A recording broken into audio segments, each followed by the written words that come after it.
महाराष्ट्र में cricket match हुआ India Pakistan का। वो मैच हो गया, हम जीत गए अल्हम्दुलिल्लाह। महाराष्ट्र में एक जगह पर एक पंचर की दुकान है, छोटी दुकान, यूपी से आके 18, 16, 17 साल से रह रहा, उसको बुलडोजर लाके दुकान को तोड़ दिया। क्यों तोड़े? नहीं, उन्हें दूसरे फला मुल्क के बारे में नारा लगाया। आप कौन होते भाई?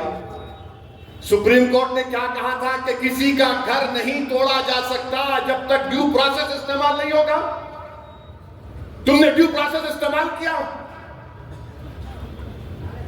गलती क्या थी? मुसलमान था, तुमको मुसलमान देखते कि पाकिस्तान नजर आता। अरे ये दारुस सलाम में मजलिस की मौजूदगी इस बात का ऐलान कर रही है कि हमने जिना के डोनेशन थ्योरी को अपनी जूती पर नहीं रखा, बल्कि किसी और जगह पर रखकर उसको थूक दिया उसके ऊपर। और एक गरीब बेचारा, कौन देखे घर, ये कौन देखे उसको? वो बोला नहीं बोला, आप सुप्रीम कोर्ट का जजमेंट है, ड्यू प्रोसेस को फॉलो करके नोटिस देकर दुकान तोड़ दिया उसकी, रोजगार से महरूम कर दिए मुसलमान, और उस पर केस लगा दिए। यही आप करना चाहते हैं ना कि जहां मुसलमान दिखा मारो। और यहां पर भी शमशाबाद में भी परसों वे बाकड़ा पहलवान फिर रहा, चड्डों में से मोंढे पलट गए तेरे, याद रख, सुधर जा। बेचारे भैंस के 12 भैंस लेके आए, रोक के मारे। वीडियो देखा हूं मैं। क्या हो रहा है? ये कौन है आप मारने वाले? अगर हर आदमी कानून को अपने हाथ में लेगा तो फिर विकसित भारत बनेगा। लॉ एंड ऑर्डर क्या होगा फिर? और पुलिस पकड़ नहीं रही उसको, पुलिस बोल भी क्या? नहीं, उन्हें मार के भाग गया। ट्रैफिक कांस्टेबल है, एसआई है, उनके सामने। मेरे अजीज दोस्तों और बुजुर्गों, नरेंद्र मोदी बोलते हैं विकसित भारत बनाएंगे। क्या विकसित भारत बनेगा? नफरत की बुनियाद पर विकसित भारत बनाएंगे आप। भारत की सबसे बड़ी अक़लियत के खिलाफ नफरत, दुश्मनी, उनके मजहबी इबादतगाहों को छीनकर, उनके घरों को तोड़कर, हमारी जबानों को गाली देकर, हमारे कटमुल्ला कहकर विकसित भारत बनाएंगे आप। कोई जाने वाला नहीं है भारत से, यही सब ये रहने वाले हैं। मेरे अजीज दोस्तों और बुजुर्गों, इन बातों पर आपको और हमको गौर करना है। मजलिस इत्तेहादुल मुस्लिमीन के 67 साला सियासी सफर का जिक्र अकबरुद्दीन ओवैसी ने अपनी जामे तकरीर में आपके सामने रख दिया। 40 साल में 5000 डॉक्टर भारत की तरक्की के लिए, भारत की सेहत, अवाम की सेहत को अच्छा रखने के लिए 5 लाख डॉक्टर निकले। 40 साल में 5000 से ज्यादा डॉक्टर्स निकले। अब आप सोचो, ये डॉक्टर अगर निकल रहे हैं तो मेरे घर में आके बैठ रहे या गरीबों के घरों में चिराग रोशन कर रहे हैं। ये 5000 डॉक्टर जो बने हैं, ये भारत को मजबूत बना रहे हैं, मुसलमानों में इल्म की शमा को रोशन कर रहे हैं। और हमारे मुखालिफिन नहीं, फेसबुक पे आके ऐसा नहीं करे। अरे पापियों, थर्ड रेट फेलोज, तुम एक क्लिनिक नहीं चला सकते? तुम क्या बात कर रहे बाबू? खाली बैठ के नहीं ऐसा कर रहे, एक को बिठा लेते, एक को नहीं, उन्हें बहुत गरीब है, उनको पैसे डाल दो। ये क्या धंधा है? ये क्या धंधा है बोलो आप? अब एक क्लिनिक तो खोल। नहीं, मैं रेशन किट बांटता हूं, उनसे लाएंगे, दे दो ना, थोड़ा उनको दे दो। बाद मजलिस के मुखालिफत में भी लोग देते होंगे, अच्छा ले लेंगे। अकाउंट में पैसे आते गरीब के, इन्हें पहले से बोल देते जितना आ रहा आधा मेरा, घर को आना इधर, आधा इधर। अब वो बेचारे गरीब मजलूम, उन्होंने आधा रख लेते। क्या तमाशा हो रहा है? नहीं, मजलिस ये नहीं करी।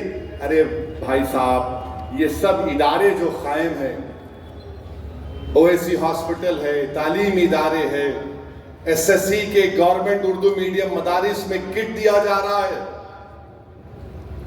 2005 से दिया जा रहा है। हर काम आप देख रहे हैं। अभी जाके सीएम से मिलके मैं आया कि फलकनुमा के पास 200 करोड़ का एजुकेशन हब आप यहां पर खोलो।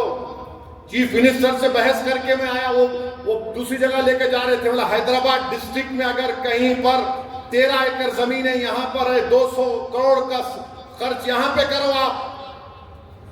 मगर ये लोग नहीं, यूट्यूब पे आ गए, फेसबुक पे आ गए, कुछ नहीं कर सकते। एक क्लिनिक तो छोड़ो, एक कैंप नहीं चला सकते। मजलिस इत्तेहादुल मुस्लिमीन आपकी ताकत है, आपकी इत्तेहाद की मिसालें दी जाती हैं। और आप देखते हैं कि क्या हुआ। 2024 का चुनाव आया, रिजल्ट आए, सब वजह बजाना शुरू कर दिए। So called secular, liberal, English speaking, ईसा स्पीकिंग। बहुत चेंज आ गया भाई। अब तो ऐसा हो गया, मोहब्बत कामयाब हो गई, नफरत नाकाम हो गई। मेरे को भी कोई एक बड़ी पार्टी के बोले मैं जी हो, मुगल आजम दोबारा रिलीज हुई, देखो जाके रमजान के बाद, अभी नहीं। जितने अपने मजहबी इदारे हैं उनको ज़कात दीजिए, और जिस किसी को पैसा दे रहे मालूम करिए कौन है इन्हों, तस्दीक करिए इन्हों आपके पैसों का सही इस्तेमाल कर रहे या नहीं कर रहे, देख लीजिए। बाद में आके मेरे सामने बैठकर शिकायत करने से कोई हल निकलने वाला नहीं है। और पहले अपने घर में तलाश करिए मुस्तहिक लोगों को, अपने भाई बहन को जो गरीब हैं, उनके औलाद को जो गरीब और मुस्तहिक हैं, अपने महल्ले में अपने रिश्तेदारों को तलाश करिए।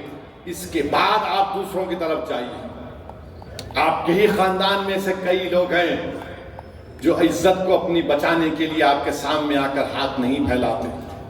आपके महल्ले में से कई लोग हैं जिनको इज्जत प्यारी है, वो आपके सामने आकर हाथ नहीं फैला सकते। इनको तलाश करो, देखो इनको तलाश करके देना। ये सुन्नत अहले बैत है, ये सुन्नत अहले बैत है। इमाम हसन का मशहूर वाक़या शहजादे जन्नत का कि एक साहिल आया, घर में भूखे हैं, फाका चल रहा है, रोजा भी थे, खाने को कम थे। एक साहिल आके बोला कि अहले बैत आले रसूल खाना खिला दो। आपने उठाकर उस गरीब को दे दिया और आंख में आंसू आ गए इमाम हसन के। पूछने वाले ने पूछा कि शहजादे आले रसूल क्यों रो रहे हो? तो बोले काश मैं निकल कर इसको तलाश करता और उसकी तकलीफ को दूर कर देता। तो मेरे अजीज दोस्तों और बुजुर्गों, इस माह मुबारक में अल्लाह हम तमाम को तौफीक दे बशमूल मेरे कि हम इस माह मुबारक के अदब को मलूज़ रखें और मजलिस इत्तेहादुल मुस्लिमीन को मजबूत रखिए। बिहार में इंशाअल्लाह ताला अच्छा फैसला लिया जाएगा। कितने कैंडिडेट खड़ा करना है नहीं करना है हम तय करेंगे। ज़्यादा जगह पर गैर ज़रूरी खड़ा करना हम अपनी ताकत को ज़ाय करने के बराबर है। और शायद तेलंगाना में बल्दिया के इलेक्शन भी होंगे, महाराष्ट्र में भी होंगे। हमको मेहनत करना है। और ये जो बीजेपी के स्टेज पे जाके ये चंद बैठ गए थे जोकर, पसमानदा मुसलमान बोल के, अब बीजेपी खुद भूल गई है। तेलंगाना में सेंसस हुआ, मुसलमान कैसे आ गए? अब बोलो जो बीजेपी का बाजा बजा रहे थे, मोदी जी फुला, मोदी जी ये। अब देख लेना असली चेहरे को। ये है हिंदुत्व, ये है वो सोच जिसका हम सबको मुकाबला करना है। बहुत बहुत शुक्रिया। अल्लाह हम तमाम को साबित कदम रखे और अल्लाह मजलिस को सुबह क़यामत तक, इस दारुस्सलाम को सुबह क़यामत तक आबाद और शादाब रखे। वाखिर दावाना अल्हम्दुलिल्लाह रब्बिल आलमीन। आप तमाम की शुक्रिया के साथ जलसे की बरखास्तगी का ऐलान किया जाता है। अस्सलाम वालेकुम।